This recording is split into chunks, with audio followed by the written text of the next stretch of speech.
Alright, back out here in the garage, fucking around. I have a couple of intakes here somebody might find interesting. Making some comparisons between the two.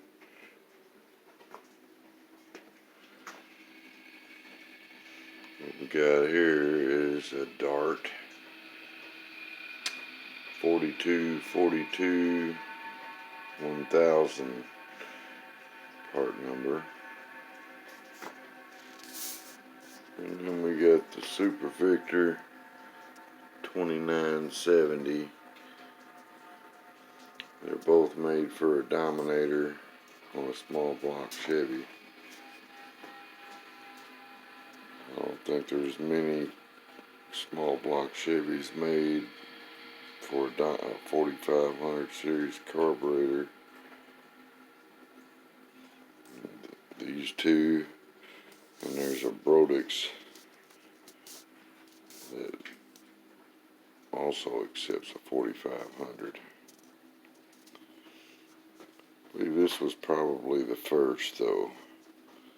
This old crusty bastard here, it dates back to, it's 12 of 95, so December 1995 when that was cast. Dart.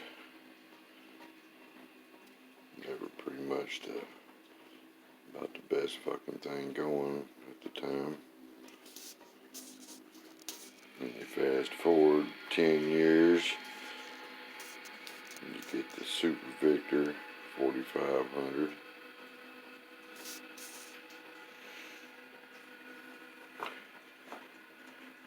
Big ass fucking plenum on it.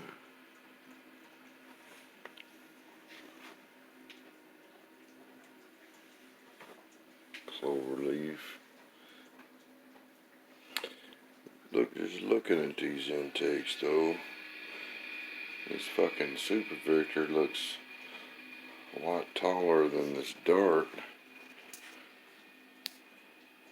But I measured them and there's like a fucking quarter of an inch.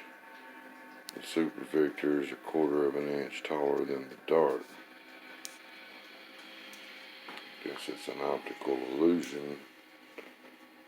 This Super Victor's got this big fat ass meat around the plenum.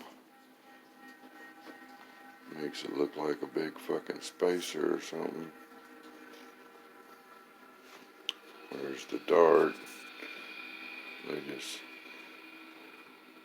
went simple on this motherfucker. They just look like they took their regular single plane they made and lopped the top off of it and welded a fucking flange on it. They'll accept a 4500.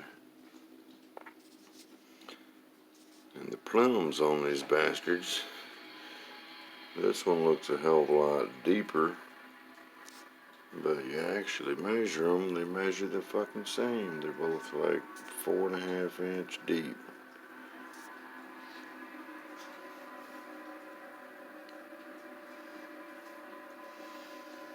This one's been port matched, cleaned up a little bit to 1206.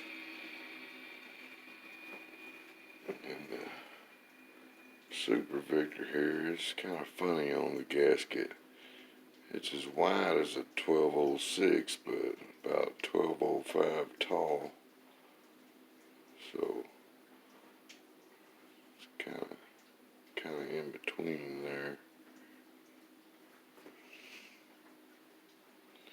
You don't see many of either one of these because most people don't put Dominators on small block Chevys.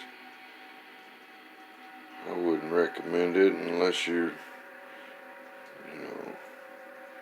600, 700, 800 horsepower range. Not the only fucking time you'd even consider sticking a Dominator on your small block. I remember seeing these old dart intakes here on 800 plus horse small block Chevys back in the day. Back in the NMCA real street, hot street classes. They had to run an as-cast intake manifold. No sheet metal shit was allowed in those classes. And this intake here was on some of the faster of the class. It's 1995. That big motherfucker, probably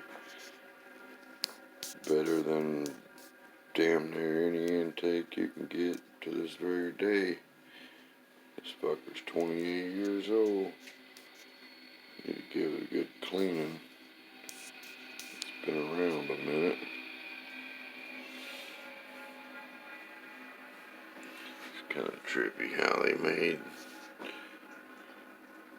Got the extended runners and shit. They're kind of fat.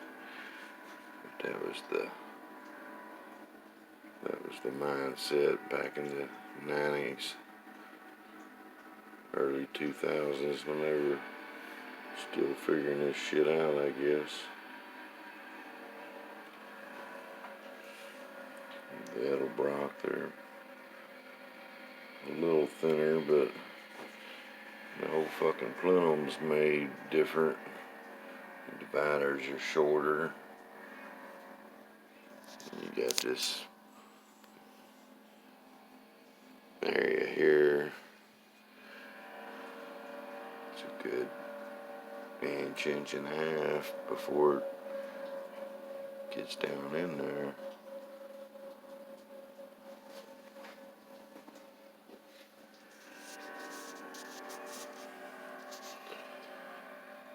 These are a couple of intakes you want to use if you're running a big inch small block Chevy, or even a small cube small block Chevy that turns 8,000 or 9,000 RPMs. Anything you need to breathe, these fuckers will get the job done, either one.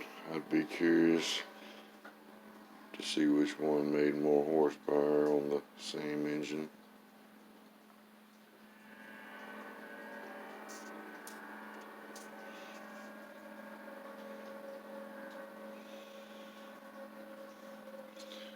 Yeah, two totally different ways to achieve the same goal. These fucking darts, they just put a 4500 flange on that motherfucker and call it good.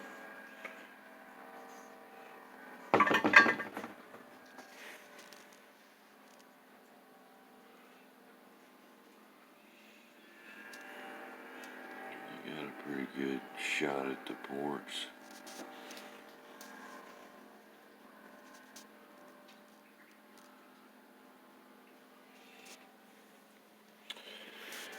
But say either one of these intakes will fit the bill if you're trying to make some real horsepower out of the old small block Chevy platform.